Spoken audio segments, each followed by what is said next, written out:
Hello students, आज का हमारा 4th क्लास है ऑडिट एंड ऑडिटर्स की।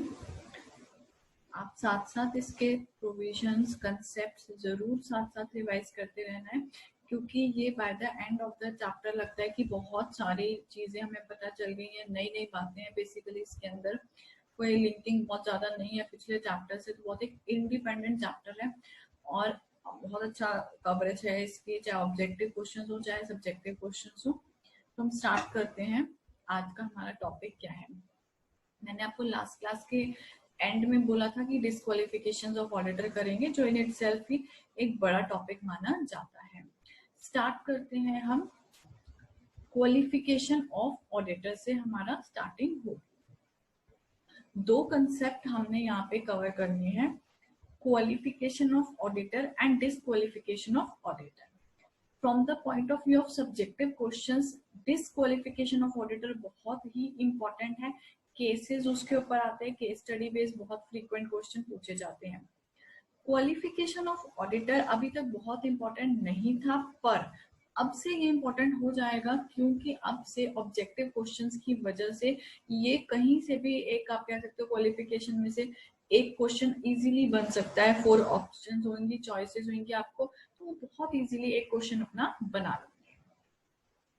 स्टार्ट करते हैं हम। क्वालिफिकेशन ऑफ ऑडिटर, सिंपल सी बात है, कौन पर्सन ऑडिटर बन सकता है? कहते हैं भाई चार्टर्ड अकाउंटेंट, आप लोग स्टडी मैट साथ में रखेंगे, साथ में एक रीडिंग साथ रखना, चार्ट आप गो थ्रू बाद में करते रहेंगे।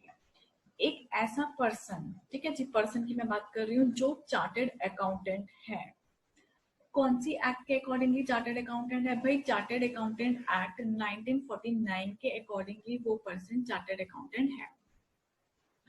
आप कहोगे ये कौन सी एक्ट है? ये एक्ट तो हमारे पास अभी तक नहीं आई है। कोई प्रॉब्लम नहीं है, सीए फाइनल में आपके पास ये एक्ट पूरा आएगा, इसका आपको पूरा का पूरा आपका डिटेल में पता चल जाएगा आपको सीए एक्ट क्या कहता है। अभी के लिए फॉर द टाइमिंग मैं आपको एक बात बता देती हूँ, इस एक्ट में जो प्रोविजंस बताए हैं, जैसे भी आपने प्रॉपर अपना फाइनल एग्जाम कर लिया, आपकी जो भी क्लासेस हैं, जीएमसीएस एमसीएस जैसा भी है, वो सब करने के बाद जब आपको मेंबरशिप मिल रही है तो आप एक चार्टर्ड अकाउंटेंट माने जाएंगे। आपका जो नाम है वो institute of chartered accountants of India के पास जो रजिस्टर ऑफ मेंबर्स है उसमें आपका नाम एंटर हो गया है, तब आप चार्टर्ड अकाउंटेंट माने जाएंगे। यानी अगर आपने सीए फाइनल का एग्जाम क्लियर कर लिया है पर कुछ फॉर्मेलिटीज पेंडिंग है, तो भाई इंस्टीट्यूट की नजर में आप अभी भी चार्टर्ड अकाउंटेंट नहीं माने जाएंगे। तो चार्टर्ड अकाउंटेंट कौन होगा? जो सीए एक्ट 1949 के अकॉर्डिंगली चार्टर्ड अकाउंटेंट कहलाया जा सकता है। क्लियर होते हैं यहाँ तक की बात? दूसरी बात ध्यान से समझना है आपने, कौन ऑडिटर बनने के लिए क्वालिफाइड है? भाई फर्म क्वालिफाइड है अगर, है ना, अगर उसके मेजॉरिटी पार्टनर्स इंडिया में प्रैक्टिस जो कर रहे हैं वो लोग क्वालिफाइड हैं as per the chartered accountant act. CA बनने के लिए वो पर्सन क्वालिफाइड हैं। बात को समझना है आपने। एक फर्म है, उसमें चार्टर्ड अकाउंटेंट्स हैं, उसके अंदर कंपनी सेक्रेटरीज हैं, उसके अंदर लॉयर्स भी बैठे हुए हैं, उन्होंने मिलकर एक फर्म बनाई है। तो क्या माना जाएगा कि वो फर्म ऑडिट कर सकती है, वो ऑडिटिंग फर्म बन सकती है? भाई तभी अगर उस फर्म के मेजॉरिटी जो पार्टनर्स हैं वो प्रैक्टिस कर रहे हैं इंडिया में, जो मेजॉरिटी पार्टनर्स हैं प्रैक्टिसिंग इन इंडिया, वो पर्सन सीए के लिए हिसाब से क्वालिफाइड है। मतलब वो खुद से ऊपर जो लिखा ना चार्टर्ड अकाउंटेंट एक्ट 1949 के अकॉर्डिंगली वो पर्सन क्वालिफाइड है। मेजॉरिटी पार्टनर्स जो इंडिया में प्रैक्टिस कर रहे हैं वो बन सकते हैं अगर ऑडिटर, तो भाई वो फर्म भी माना जाएगा कि ऑडिटर बन सकती है, यानी वो फर्म ऑडिट कर सकती है। तीसरी बात आ जाती है, अगर आपने फर्म को बना लिया है ऑडिटर, तो भाई साइन कौन करेगा? सिर्फ वही पार्टनर साइन करेंगे जो चार्टर्ड अकाउंटेंट्स हैं। जैसा हमने एक एग्जांपल लिया, एक फर्म है जिसमें लॉयर भी है, कंपनी सेक्रेटरी भी है, पर साइन कौन करेगा भाई? साइन सिर्फ चार्टर्ड अकाउंटेंट ही कर सकता है ऑडिट के बाद। ऑडिट की रिपोर्ट पे साइन कौन करेगा? Only person who is a chartered accountant. और कौन सी फर्म क्वालिफाइड रहेगी? सिर्फ वो फर्म जिसके मेजोरिटी पार्टनर्स क्वालिफाइड हैं। यानी कि सिंपल एग्जांपल लेती हूँ, एक फर्म है जिसके अंदर 8 लॉयर्स हैं और सपोजिंगली एक चार्टर्ड अकाउंटेंट है, क्या ये फर्म कर सकती है ऑडिट? नहीं कर सकती है, क्योंकि इसके मेजोरिटी जो पार्टनर्स है वो चार्टर्ड अकाउंटेंट नहीं है, तो ये फर्म नहीं कर पाएगी ऑडिट।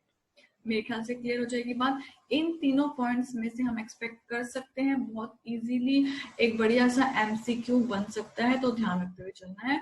ऐसा नहीं कह सकते कि सब्जेक्टिव कभी बनेगा ही नहीं, सब्जेक्टिव भी बन सकता है, बट ज्यादा इसका स्ट्रेस हम आप कह सकते हो एमसीक्यू पे लग रहा है। नेक्स्ट चेक करते हैं, डिस्क्वालिफिकेशंस से हम स्टार्ट करते हैं। ठीक है जी, बहुत इंपॉर्टेंट है केस लॉ के लिए, बहुत तसल्ली से आपने इसको समझते हुए चलना है, कोई जल्दबाजी नहीं करनी है। बार बार आप चाहे पॉज कर लेना, चाहे साथ में स्टडी मैट रख लेना, इसका एक एक पॉइंट क्लियर होना बहुत जरूरी है, क्योंकि केस जब आएगा ना तो केस के अंदर वो आपका फ्लो नहीं बनेगा। आपको फ्लो कैसे बनना है? पहले आपका फ्लो यहाँ पे बना होना चाहिए, तभी एक पॉइंट आपका जब बनेगा केस में, तभी आप उसका आंसर लिख पाएंगे। चेक करते हैं जी, सबसे पहले डिस्क्वालिफिकेशन में क्या है। कहता है बॉडी कॉर्पोरेट नहीं बन सकती है ऑडिटर। क्या बात बनी भाई? एक कंपनी है एक्स लिमिटेड, ठीक है जी, कभी सुना है?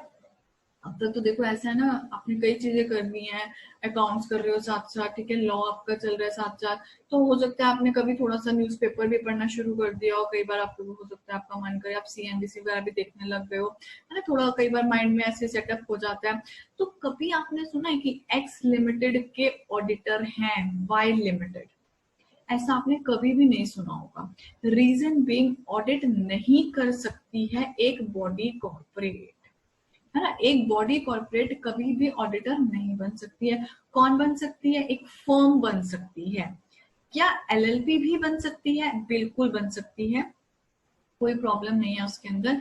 लिमिटेड लायबिलिटी पार्टनरशिप फर्म भी बन सकती है ऑडिटर, बट कौन नहीं बन सकता है? बॉडी कॉर्पोरेट नहीं बन सकता है। देखो जी, होते यहां तक की बात क्लियर? नेक्स्ट पॉइंट चेक करना है आपने। नेक्स्ट पॉइंट में क्या कहता है?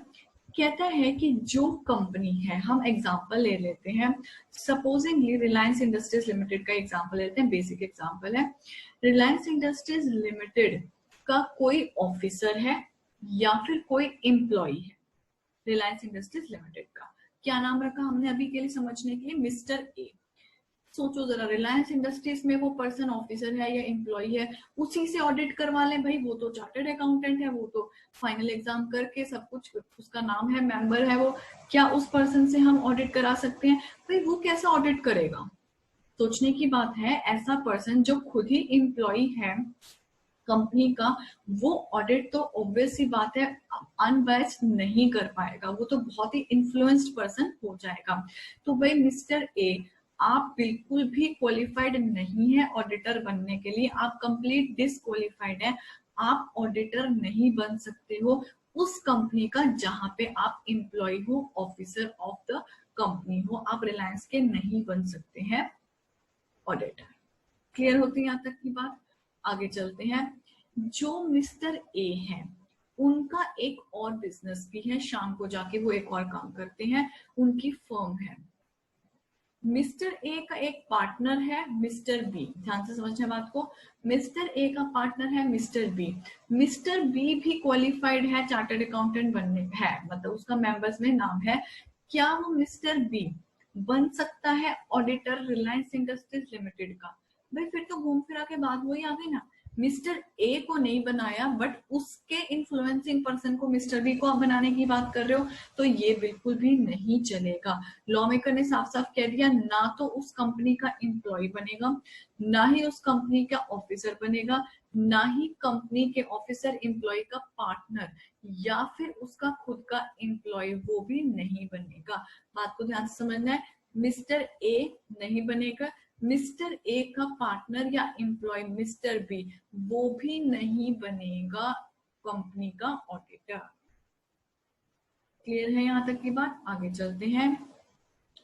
अ पर्सन, एक ऐसा पर्सन, उसका रिलेटिव या उसका पार्टनर। बात को बहुत ध्यान से समझना है भाई। पर्सन, तुम भी क्वालिफाइड नहीं हो, तुम भी डिस्क्वालिफाइड हो, साथ में तुम किस किस को इन्फ्लुएंस कर सकते हो भाई? साथ में तुम अपने रिलेटिव को इन्फ्लुएंस कर सकते हो भाई। ये रिलेटिव कौन आएगा? ये कंपनीज एक्ट 2013 के अकॉर्डिंगली जो रिलेटिव की डेफिनेशन में कवर्ड है वो रिलेटिव है। इसको आप डेफिनेशन में रीड करना, इनकम टैक्स की डेफिनेशन नहीं, अपनी कंपनीज एक्ट की डेफिनेशन में जो रिलेटिव्स कवर्ड है उसको आपने चेक करना है। वो पर्सन भी यहाँ पे डिस्क्वालिफाइड है, या फिर उस पर्सन का पार्टनर वो भी यहाँ पे डिस्क्वालिफाइड है। कौन कौन पर्सन भाई? अगर पर्सन या उसका रिलेटिव या उसका पार्टनर होल्ड कर रहे हैं रिलायंस इंडस्ट्रीज लिमिटेड में, रिलायंस इंडस्ट्रीज लिमिटेड की होल्डिंग में, रिलायंस इंडस्ट्रीज लिमिटेड की सब्सिडरी में, या उसकी एसोसिएट कंपनी में, या फिर फेलो सब्सिडरी में। क्लियर होती है यहाँ तक की बात?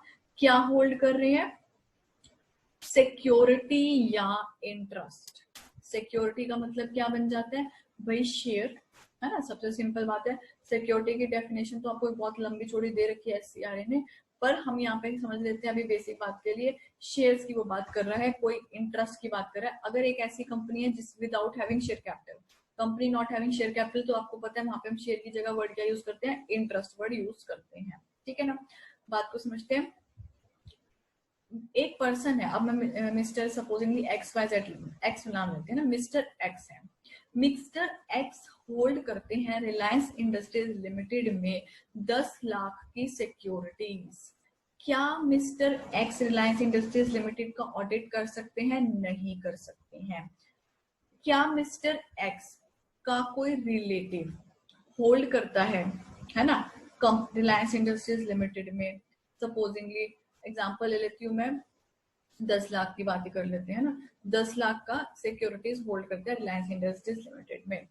ऐसे केस में क्या मिस्टर एक्स कर सकते हैं रिलायंस इंडस्ट्रीज लिमिटेड का ऑडिट? नहीं कर सकते हैं। क्यों? आप कहोगे वो तो नहीं होल्ड कर रहे हैं, वो नहीं होल्ड कर रहे हैं, बट रिलेटिव होल्ड कर रहा है 10 लाख का शेयर। ठीक है जी? या फिर पर्सन का पार्टनर होल्ड कर रहा है, तो तीनों केसेस के अंदर वो पर्सन जो है वो क्या माना जाएगा? डिस्क्वालिफाइड माना जाएगा। क्लियर होती है यहाँ तक की बात? अगली बात को ध्यान से समझते हैं। कहते हैं भाई देखो, एक बात तो समझ में आती है भाई, जैसे मिस्टर एक्स है, मिस्टर एक्स के पास 1 लाख के शेयर्स है, तो मिस्टर एक्स को ऑब्वियस से बात है, पता है कि मेरे पास रिलायंस इंडस्ट्रीज के शेयर्स है, तो मैं उसको ऑडिट नहीं कर सकता। पर अगर मान लो उसके रिलेटिव के पास शेयर्स हैं, ठीक है जी, और रिलेटिव आपको पता है, हो सकता है उसको पता ही ना मिस्टर एक्स को क्या पता कि उसके कितने रिश्तेदारों के पास कितने कितने कंपनी के कौन से शेयर है, उसे हो सकता है नहीं पता है। ऐसे केस में क्या कहता है? कहते हैं भाई रिलेटिव के लिए थोड़ी सी बात को चेंज करते हैं, पूरी बात नहीं चेंज होगी, थोड़ी सी बात को चेंज किया जाएगा। क्या बात बनती है? कहते हैं रिलेटिव तुम ना मैक्सिमम कितना रख सकते हो? फेस वैल्यू 1 लाख रुपए तक की तुम्हारे पास अगर पड़ी हुई है तो हम कह सकते हैं कि मिस्टर एक्स डिस्क्वालिफाइड नहीं है। क्या रीजन था भाई? ऐसा ना एक रीजन था कि कहीं ना कहीं अनड्यू हार्डशिप ना क्रिएट हो, है ना? अब भाई अब जैसे रिलायंस है, इन्फोसिस है, जो भी पर्सन शेयर्स में डील करते होते हैं जनरली वो क्या, ये ब्लू चिप कंपनीज के शेयर्स ले ही लेते हैं। तो ऐसे केस के लिए रिलेटिव्स को भी पूरा कवर करना तो बहुत अनड्यू हार्डशिप हो जानी थी। एक सिंपल सी बात बोली गई, रिलेटिव अगर तुम्हारे पास फेस वैल्यू मैक्सिमम 1 लाख रुपए तक की छूट है, तुम्हारे पास रिलैक्सेशन है, वहां तक के होल्ड कर रहे हो, तो ऐसे केस में डिस्क्वालिफाइड नहीं माना जाएगा मिस्टर एक्स। क्लियर होती है यहाँ तक की बात? दूसरी बात समझते हैं। अगर मान लो मिस्टर एक्स के रिलेटिव के पास पड़े हुए हैं शेयर्स, मान लो कि 2 लाख के, 3 लाख के, यानी 1 लाख से ज्यादा के, ऐसे केस में क्या कहते हैं? सिंपल सी बात कहते हैं कि कई बार क्या होता है, मिस्टर एक्स को पता चला, उसने रिलेटिव से बात की, कन्वर्सेशन करी, ठीक है, तो उसके रिलेटिव ने कहा ठीक है मैं शेयर बेच देता हूँ, तुम्हें इतना बढ़िया ऑडिट मिला है, तुम ऑडिट करो, है ना, मैं शेयर बेच देता हूँ। अब मिस्टर एक्स के रिलेटिव को शेयर्स बेचने के लिए कितना टाइम मिला है? 60 डेज का टाइम यहाँ पे मिला है। बताओ जी, ठीक है ना? 60 डेज का टाइम यहाँ पे करेक्टिव टाइम पीरियड मिला है। फटाफट से मैं समाप्त कर रही हूँ बात को। एक पर्सन है, वो तो 1 रुपए के शेयर भी अगर उसके पास कंपनी के हैं तो वो उस कंपनी का ऑडिट नहीं कर सकता है। अगर उसके पार्टनर के पास है तो वो ऑडिट नहीं कर सकता है। अगर उसके रिलेटिव के पास है कंपनी के शेयर्स, कितने, मैक्सिमम 1 लाख रुपए तक के, तब वो ऑडिट कर सकता है, उसे छूट है। बट 1 लाख से ज्यादा के हैं तो वो ऑडिट नहीं कर सकता है। ठीक है जी। कंपनी के साथ साथ हम कुछ ग्रुप ऑफ कंपनीज को भी यहाँ पे हर बार हर डिस्क्वालिफिकेशन में यहाँ पे मेंशन करेंगे। एचएस से क्या बनेगा? होल्डिंग, सब्सिडरी, एसोसिएट और साथ में फेलो सब्सिडरी। ठीक है, फेलो सब्सिडरी भी यहाँ पे कवर मानी जा रही है। अगर इनमें से किसी भी कंपनी में इंटरेस्ट है तो पर्सन डिस्क्वालिफाइड माना जाएगा। आगे चलते हैं। अगर पर्सन, देखो जी, ये जो है ऊपर पर्सन, रिलेटिव, पार्टनर, ये कॉमन है, एबीसी तीनों में कॉमन है। अगर एक पर्सन या उसके रिलेटिव या उसके पार्टनर, मैं अब सीधा बी पॉइंट पे आ रही हूँ, आप कर्सर देखते रहना है, इंडेप्टेड है टू द कंपनी या कंपनी की होल्डिंग, सब्सिडरी, एसोसिएट या फिर फेलो सब्सिडरी, कितने अमाउंट के लिए? भाई अमाउंट देना बहुत जरूरी था, नहीं तो फिर से अनड्यू हार्डशिप होनी थी। In excess of ₹5 lakh, 5 lakh रुपए से ज्यादा इंडेप्टेडनेस है मिस्टर राम की। ठीक है जी, मिस्टर राम है, वो कहता है मैं कंपनी का ऑडिटर बनना चाहता हूं, पर पता क्या चलता है? मिस्टर राम की इनडेप्टेड है towards the company. Mister Ram के कितना है कंपनी के टुवर्ड्स इनडेप्टेडनेस? मान लो कि 8 लाख रुपए, 10 लाख रुपए। तो ऐसे केस में क्या माना जाएगा? भाई मिस्टर राम फिर से क्या माने जाएंगे? डिस्क्वालिफाइड माने जाएंगे। अगर इसी तरीके से मिस्टर राम का कोई रिलेटिव है या पार्टनर है जो कि इनडेप्टेड है टुवर्ड्स द कंपनी या कंपनी के group of companies in excess of ₹5 lakh, तो वो भी क्या माने जाएंगे? डिस्क्वालिफाइड माने जाएंगे। बात को समझ लेते हैं। नेक्स्ट पॉइंट चेक करते हैं। एक पर्सन है श्याम। श्याम ने रिलायंस इंडस्ट्रीज लिमिटेड से लोन ले रखा है। ठीक है जी। और राम है श्याम का फ्रेंड। राम जो पर्सन है, राम पर्सन क्या कहता है? राम कहता है कि अगर श्याम नहीं लौटाएगा पैसा तो कंपनी तुम मेरे से ले लेना। यानी कि वो एक गारंटी दे रहा है, राम एक गारंटी दे रहा है थर्ड पार्टी की इनडेप्टेडनेस की towards the company. In excess of ₹1 lakh की वो पर्सन गारंटी दे रहा है। ऐसे केस में आप अमाउंट ध्यान रखना है, इन एक्सेस ऑफ ₹1 लाख की। तो ऐसे केस में राम, राम का रिलेटिव या राम का पार्टनर, तीनों फिर से कवर्ड है क्योंकि तीनों पॉइंट सेम चल रहे हैं, एबीसी आप देख रहे हो। तो ऐसे केस में भाई राम नहीं बन सकता है, डिस्क्वालिफाइड माना जाएगा ऑडिटर बनने से। यानी कि अगर ये गारंटी राम ने दी है, राम के रिलेटिव ने दी है, राम के पार्टनर ने दी है, तो तीनों केसेस में राम डिस्क्वालिफाइड माना जाएगा, वो नहीं ऑडिट कर सकता है रिलायंस इंडस्ट्रीज लिमिटेड का। चलते हैं आगे हम। ठीक है, ये तीनों पॉइंट एक में पॉइंट्स में कवर थे, सब पॉइंट थे ये। अब नेक्स्ट हम मेन पॉइंट पे चलेंगे। एक पर्सन है या फर्म है, रिलेशन कैसा है? बिजनेस रिलेशन है कंपनी के साथ, कंपनी की होल्डिंग, सब्सिडरी, फेलो सब्सिडरी या फेलो एसोसिएट कंपनी के साथ। यहाँ पे फेलो एसोसिएट भी कवर्ड है। ऐसे केस में वो पर्सन जो है वो नहीं बन सकता है कंपनी का ऑडिटर। समझते हैं जरा बात को। भाई राम है, राम का एक्स लिमिटेड के साथ या रिलायंस इंडस्ट्रीज लिमिटेड के साथ कोई रिलेशन है, बिजनेस रिलेशन। तो नेचुरल सी बात है, जब वो पर्सन ऑडिट करने जाएगा तो हो सकता है वो कहीं ना कहीं इन्फ्लुएंस में आ जाए, क्योंकि उसका एक और रिलेशन चल रहा है ना। उसके भाई ऑडिट के अलावा एक और बिजनेस रिलेशन चल रहा है। कहाँ पे?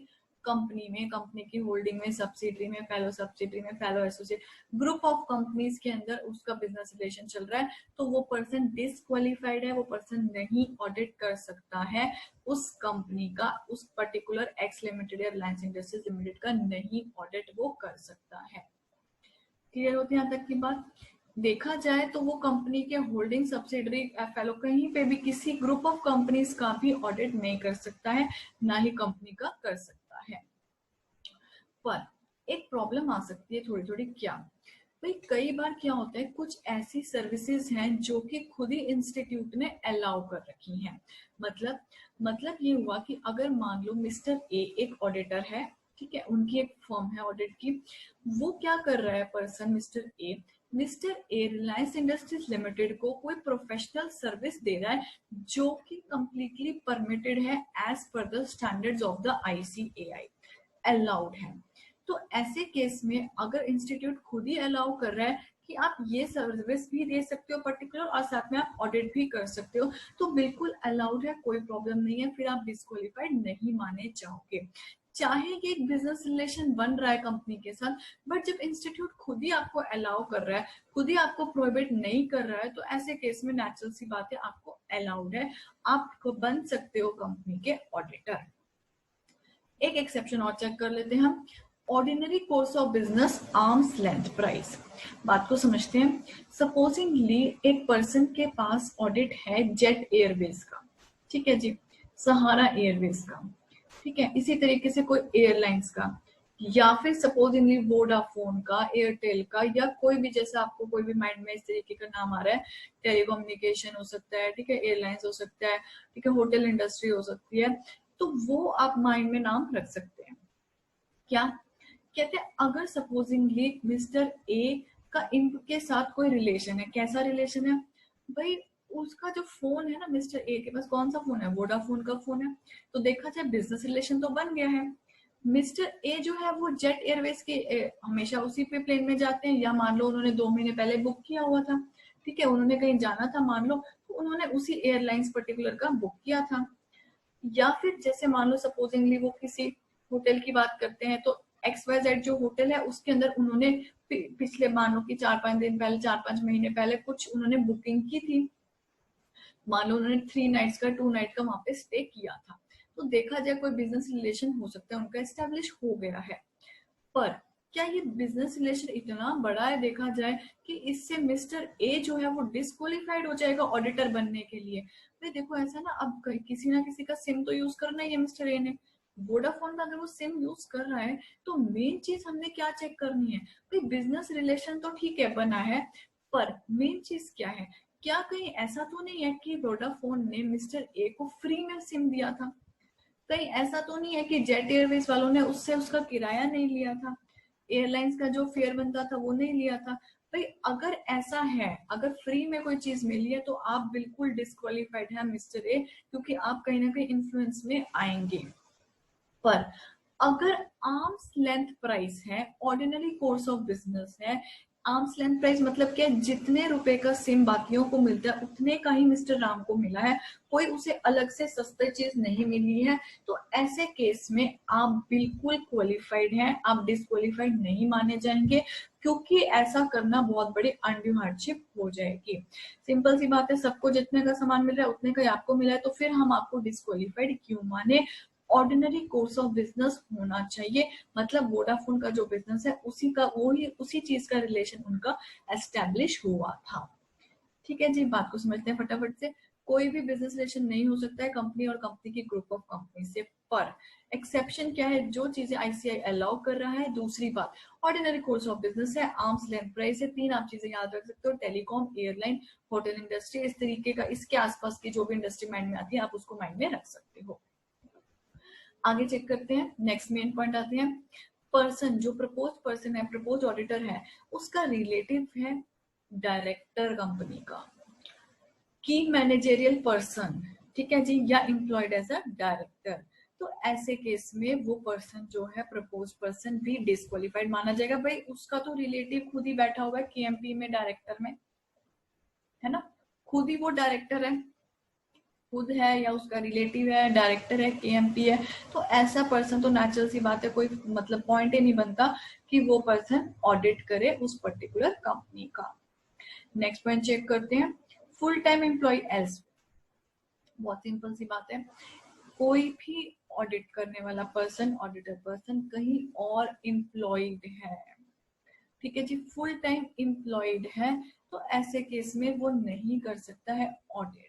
भाई ऑडिट करने वाला पर्सन सर्टिफिकेट ऑफ प्रैक्टिस लेके बैठा होगा, ठीक है, सीओपी उसके पास होगा, प्रैक्टिसिंग पर्सन होगा वो, तो नेचुरल सी बात है वो कहीं पे भी फुल टाइम एम्प्लॉय नहीं होगा, क्योंकि फुल टाइम एम्प्लॉय पर्सन को ऑडिट करना अलाउड नहीं है। नेक्स्ट पॉइंट चेक करते हैं, वो पर्सन के जो लिमिट है, मैक्सिमम कितनी लिमिट का वो ऑडिट कर सकते हैं, कितनी कंपनीज का, एक पर्सन या एक पार्टनर एक फर्म का मैक्सिमम 20 कंपनीज का ऑडिट कर सकता है।